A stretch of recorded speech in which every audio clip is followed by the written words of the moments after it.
Hello dear students, welcome back to organised knowledge channel. और आज की जो वीडियो है उसमें डिस्कस करेंगे worksheet number 19 for class 8 social science की ये वर्कशीट है जो आपके लिए 24 सितंबर 2021 के लिए शेड्यूल की गई है। आज की जो वर्कशीट है स्टूडेंट्स, उसमें हम conservation of water resources, natural vegetation and wild life के बारे में पढ़ेंगे।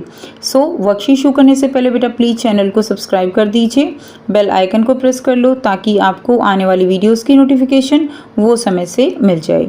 सो देखिए, इससे पहले की वर्कशीट में हमने पढ़ा था कि किस तरह से वाटर जो है वो हमारे पीने लायक भी कितना कम पानी है। सो इसीलिए जो पानी की समस्या है वो हमारे सामने जो है एक बहुत विकराल रूप धारण किए हुए है। इसलिए ज़रूरत है वाटर को जो है उसको कंजर्व करने की। तो क्या क्या तरीके हो सकते हैं जिनसे हम वाटर को कंजर्व कर सकते हैं? क्लियर? तो देखिए, कंजर्वेशन ऑफ वाटर रिसोर्सेज, यहाँ पर आपको दिखाया गया है पॉल्यूटेड रिवर यमुना। यहाँ पर है अ वाटर स्प्रिंकलर, ये वाटर स्प्रिंकलर है जो कि इस तरह से पानी को जो है बिखराता है और पानी का बचाव जो है वो हम कर सकते हैं। अब यहाँ पर जो ये वर्कशीट है बच्चों, इसका फ़ॉन्ट जो है आपको बहुत ही छोटा दिया गया है, तो आप थोड़ा सा जूम करके इसको समझने का प्रयास कीजिएगा। ठीक है। Forest and other vegetation cover slow the surface run off and replenish underground water. देखिए, जो फॉरेस्ट है या जो पेड़ पौधे हैं, अदर वेजिटेशन है, वो क्या करते हैं, वो सॉइल के जो पार्टिकल्स हैं उनको बांध के रखते हैं और पानी जो है वो एक तरह से ज़्यादा नहीं बहता है, पानी रुक जाता है उनके द्वारा और उससे जो अंडरग्राउंड वाटर है वो रीप्लेनिश होता है। ठीक है, अंडरग्राउंड वाटर का लेवल इंक्रीज होता है। Water harvesting is another method to save the surface run off. तो वाटर हार्वेस्टिंग जो प्रोसेस है वो भी वाटर कंजर्वेशन का एक बहुत ही अच्छा प्रोसेस है। The canals used for irrigating field should be properly lined to minimise loss of water seepage. जो कैनाल्स हैं जिनके द्वारा इरिगेशन की जाती है, खेतों में पानी दिया जाता है, उनके अंदर जो वाटर का सीपेज होता है, वाटर जो रिश्ता रहता है, उसके लिए कैनाल्स को प्रॉपरली पक्का किया जाना चाहिए। थर्ड है, sprinkles effectively irrigate the area bye checking water losses through seepage and evaporation. Sprinkles जो होते हैं, जो हमने अभी देखा था, वो एरिया जो है एक पर्टिकुलर एग्रीकल्चर जो एरिया है उसको इरिगेट करते हैं, पानी कम लगता है, इवेपोरेशन भी नहीं होता है।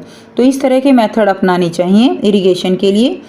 In dry region with high rate of evaporation, जो सूखे क्षेत्र हैं जहाँ पर इवेपोरेशन ज़्यादा होता है, जैसे कि डेजर्ट एरिया है राजस्थान टाइप में, वहाँ पर ड्रिप और trickle irrigation is very useful.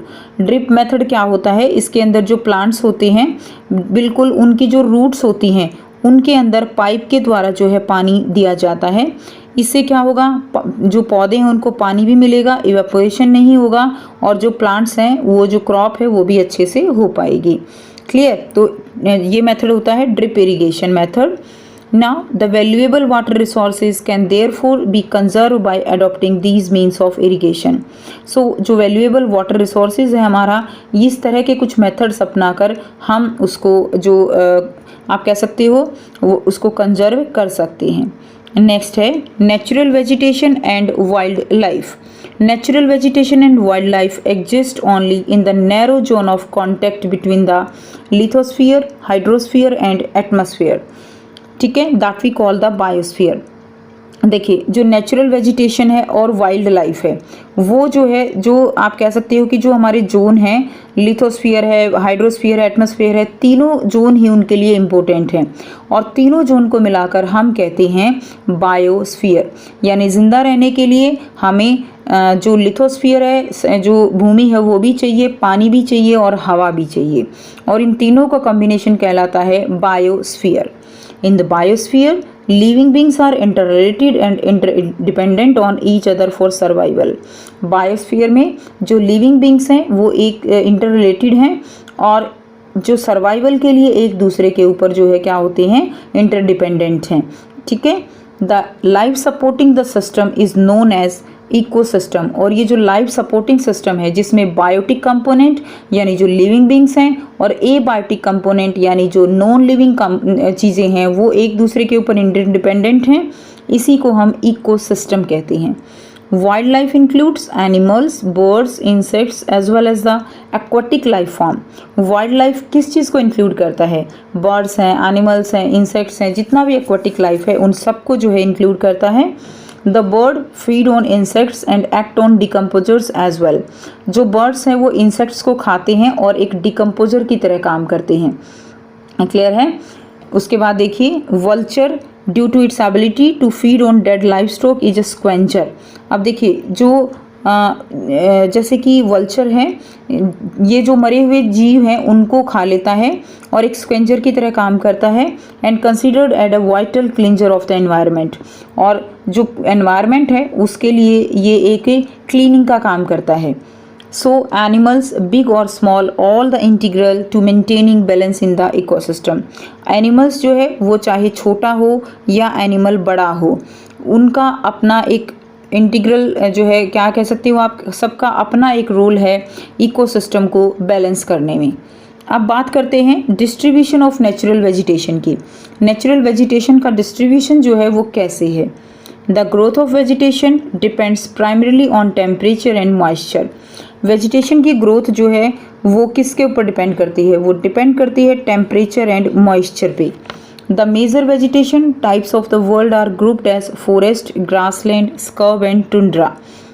देखिए, मेजर वेजिटेशन जो है उसको हम किस तरह से ग्रुप्स में डिवाइड कर सकते हैं? फॉरेस्ट में, ग्रासलैंड, स्कर्ब्स एंड टुंड्रा में। In areas of heavy rainfall, huge trees thrive. Forests and are thus associated with areas having abundant water supply.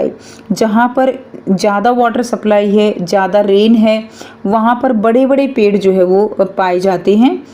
As the number of moisture decrease, जैसे जैसे moisture, नमी की कमी होती जाती है, the size of trees and their density reduce. उनका size भी छोटा होता है और उनकी डेंसिटी भी रिड्यूस होती है, यानी प्लांट्स भी कम होंगे। Short stunted trees and shrubs grown in region of moderate rainfall. जहाँ पे मॉडरेट रेनफॉल है वहाँ पर छोटी हाइट वाले जो श्रब होते हैं, ठीक है, वो ज़्यादा मिलेंगे। In dry areas thorny shrubs and scrubs grows in low rainfall areas. जहाँ पर बहुत कम बारिश है, वहाँ पर जहाँ इवेपोरेशन ज़्यादा होता है वहाँ पर कटीले पेड़ मिलते हैं, जैसे कि जैसे ये हमारा कैक्टस है ना, इस तरह के पेड़ जो है वहाँ पर मिलते हैं। नेक्स्ट देखिए, conservation of natural vegetation and wild life. Natural vegetation और वाइल्ड लाइफ का कंजर्वेशन जो है वो क्यों ज़रूरी है और क्या क्या स्टेप्स उसके लिए गवर्नमेंट की तरफ से उठाए गए हैं। Changes in climate and human interference can cause the loss of natural habitats for the plants and animals. जो क्लाइमेट में चेंज होता है, और क्लाइमेट में चेंज होने का एक मेन कारण है ह्यूमन एक्टिविटीज़। ह्यूमन अपने फ़ायदे के लिए जो चेंजेस करता है क्लाइमेट में, उसका डायरेक्ट इफ़ेक्ट प्लांट्स और एनिमल्स पे जाता है। डिफॉरेस्टेशन, लाइक जो पेड़ों की कटाई है, सॉइल इरोजन है, कंस्ट्रक्शन एक्टिविटीज़ हैं, फॉरेस्ट में आग लग जाती है, सुनामी है, लैंडस्लाइड हो जाते हैं, ये सभी ह्यूमन और नेचुरल फैक्टर हैं जो रिसोर्सेज होते हैं, जो वाइल्ड लाइफ है, जो प्लांट्स की अलग अलग स्पीसीज़ हैं, उनके एक्सटिंक्ट होने में इनका अहम रोल है। एक्सटिंक्ट का मतलब जो ख़त्म होने वाले हैं। One other major concern is the poaching that result in a sharp decline in the number of particular species. ठीक है, तो एक मेजर कंसर्न जो है वो क्या है कि इनकी जो स्पीसीज़ है वो लगातार जो है डिक्लाइन होती जा रही है। National park, wild life sanctuaries and biosphere reserve are made to protect our natural vegetation. तो national park, wild life sanctuaries हैं, बायोस्फीयर रिजर्व हैं, ये सब बनाए गए हैं जो प्रोटेक्ट करने के लिए नेचुरल वेजिटेशन को और वाइल्ड लाइफ को। Conservation of creeks, lakes and wetlands is necessary to save the precious resource from depletion. So wetlands हैं जो हैं, ठीक है, लेक्स हैं, कंजर्वेशन, और इन जो प्रीशियस हमारे रिसोर्सेज हैं उनको हम डिप्लीट होने से जो है क्या कर सकते हैं, बचा सकते हैं। क्लियर? नेक्स्ट देखिए, awareness programme like social forestry, Van Mahotsav are also establish at the regional and community level. Social forestry है, वन महोत्सव जैसे जो प्रोग्राम हैं वो हमें जो है उनमें पार्टिसिपेट करना चाहिए, वो ज़्यादा से ज़्यादा करने चाहिए। School children are also encouraged to bird watch and visit nature campus and they appreciate the habitat of various species. School के जो बच्चे हैं उनको बर्ड वगैरह उनको दिखाए जाने चाहिए, उनको जो नेचर है उसके बारे में उनको बताना चाहिए ताकि वो जो अलग अलग स्पीसीज़ हैं उनको अप्रिशिएट कर सकें, उनको देख सकें। Many countries have passed laws against the trade as well as the killing of birds and animals. काफ़ी कंट्रीज़ ने जो बर्ड्स को किल करते हैं, एनिमल्स को किल करते हैं, उसके लिए उसके अगेंस्ट जो है लॉज बनाए हैं। In India killing lions, tigers, deer and Indian bustard and peacocks is illegal. तो इन जो पशु हैं, ठीक है, वाइल्ड एनिमल्स हैं, इनको मारना जो है क्या है, वो इलीगल है। Meanwhile an international convention CITES has been established that list several species of animals and birds in which trade is prohibited. ठीक है, इंटरनेशनल कन्वेंशन जो है कंट्रीज़ ने की है CITES, जिसके अंदर कुछ एनिमल्स और बर्ड्स की स्पीसीज़ की लिस्ट है जिनको मारना जो है वो, जिनका व्यापार करना, ट्रेड करना वो जो है उसका निषेध है, उनका व्यापार वो नहीं किया जा सकता, ट्रेड उनका नहीं किया जा सकता। अब आपको यहाँ पर बहुत ही आसान से 3 क्वेश्चंस दिए गए हैं जिनके आंसर हम करेंगे। फर्स्ट क्वेश्चन है, name any 2 steps that government has taken to conserve plants and animals. आपको 2 स्टेप्स लिखने हैं जो कि गवर्नमेंट ने जो है प्लांट्स और एनिमल्स को कंजर्व करने के लिए स्टेप्स जो लिए हैं। फर्स्ट क्या होगा, that is establishment of national parks, wild life sanctuaries and biosphere reserve. ठीक है, national park, wild life sanctuary और बायोस्फीयर रिजर्व जो है वो बनाए गए हैं। Second, putting ban on cutting of trees, killing of lions, tigers, deer etcetera. तो बैन लगाया गया है, इसके लिए लॉज बनाए गए हैं। ठीक है, लायन, टाइगर, डियर इनको नहीं मारा जा सकता।